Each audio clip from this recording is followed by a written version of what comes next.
What is Narayana కుటుంబం? అసలు నారాయణ కుటుంబం అంటే ఏంటి? వాళ్ళ అజెండా ఏంటి? వాళ్ళు చేసే పనులేంటి? అసలు నారాయణ కుటుంబంకి అర్థం ఏంటి? మనిషిగా పుట్టి జీవించే ప్రతి ఒక్కరూ తన జీవితంలో ధర్మార్థ కామ మోక్షములనే 4 పురుషార్థములను సమతుల్యంగా చేస్తూ జీవనాన్ని గడపాలి అని మనకి శాస్త్రాలు చెబుతున్నాయి. మరి దీనిని ఎలా చేయాలి?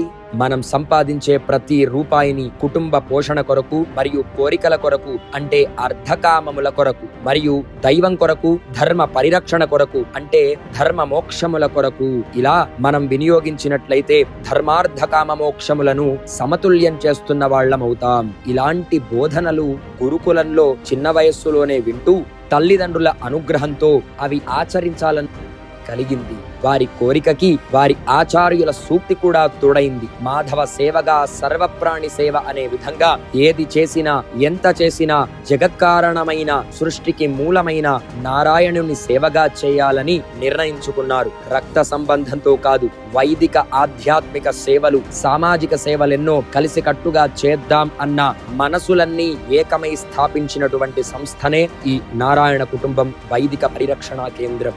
మరి ఆలోచన ఒక్కటుంటే చాలదు కదా, దానికి తగ్గ ఆచరణ కూడా ఉండాలి. వెంటనే ఒక ఉపాయంతో వారు చేసే ప్రతి పూజా కార్యక్రమం యొక్క సంభావన నుండి కొంత ధనాన్ని పక్కకు తీసి పెట్టడం ప్రారంభించారు. ఇలా 2019 నుండి అనుభవాన్ని మరియు ధనాన్ని పెంచుకుంటూ అందరికీ భగవంతుడి నామాన్ని పంచుకుంటూ ఇప్పటి వరకు ఆధ్యాత్మిక మరియు సామాజిక కార్యక్రమాలను జరిపిస్తూ వచ్చారు.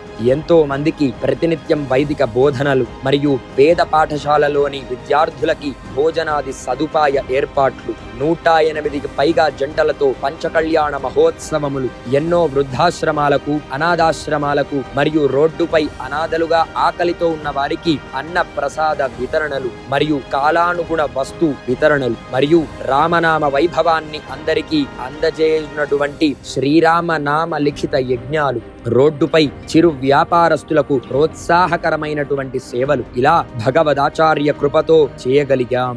మున్ముందు ఇలాంటి మరెన్నో వైదిక ఆధ్యాత్మిక సామాజిక సేవలను ఎంతో మందికి నలుదిశలుగా చేయగలిగేటువంటి శక్తిని, యుక్తిని, ఓపికని భగవంతుడు మన ఈ నారాయణ కుటుంబానికి అందివ్వాలని పెద్దలైనటువంటి మీ అందరినీ కోరుతూ లోకా సమస్తా సుఖినో భవంతు. జై శ్రీమన్నారాయణ.